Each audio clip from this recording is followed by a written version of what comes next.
ए भाई, काहे? तुम कहाँ जा रही हो भाई? मैं तो बाजार जा रही हूँ बाबू। तुम बहुत अच्छी लगती हो भाई। आप गाना गाते हो बाबू?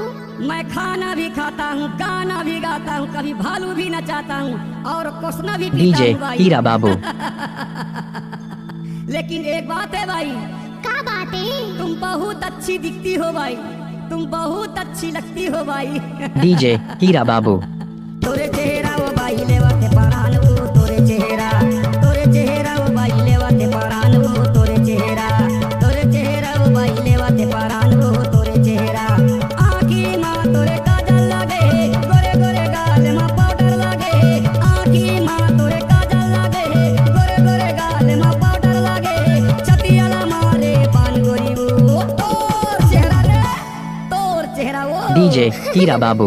तोरे चेहरा वो भाई लेवाते परान वो, तोरे चेहरा गमा बोले वाते परान गा, तोरे चेहरा वो भाई लेवाते परान वो, तोरे चेहरा गमा बोले वाते परान गा, तोरे चेहरा।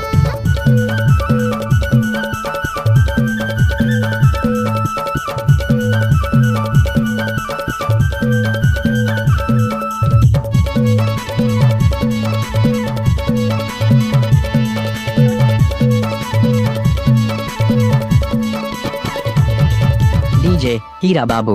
फुले फुले गाल तोरे सुंदर दिखते, काका विटामिन तक खाता से वो, काका विटामिन तक खाता से गोरी वो, काका विटामिन तक खाता से वो।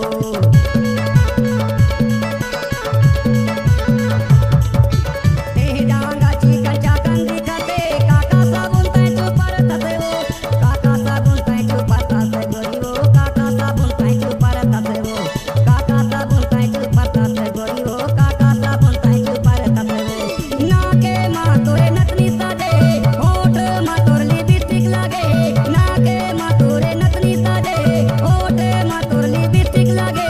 छतियाला मारे पान गोरी वो, तोर चेहरा रे माँ कसम टूरी। डीजे हीरा बाबू। गजब के सुंदर दिखते रे। तोरे चेहरा वो भाई लेवाते परान वो, तोरे चेहरा गमा बोले वाते परान गा, तोरे चेहरा वो भाई लेवाते परान वो, तोरे चेहरा गमा बोले वाते परान गा, तोरे चेहरा।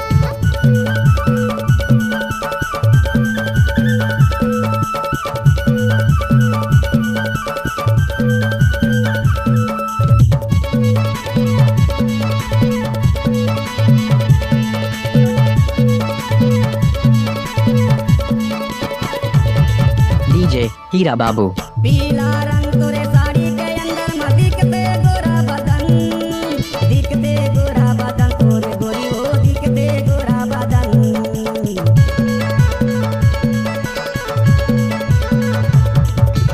अंगरा चुनरी के अंदर में दिखते चमके गोरा बदन, चमके गोरा बदन तोरे गोरी हो, चमके गोरा बदन, चमके गोरा बदन तोरे गोरी हो, चमके गोरा बदन।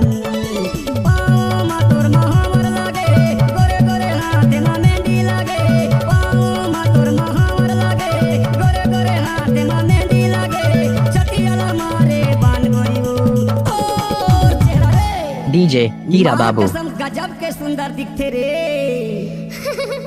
तोरे चेहरा वो भाई लेवाते परान वो, तोरे चेहरा गमा बोले वाते परान गा, तोरे चेहरा। वो भाई लेवाते परान वो,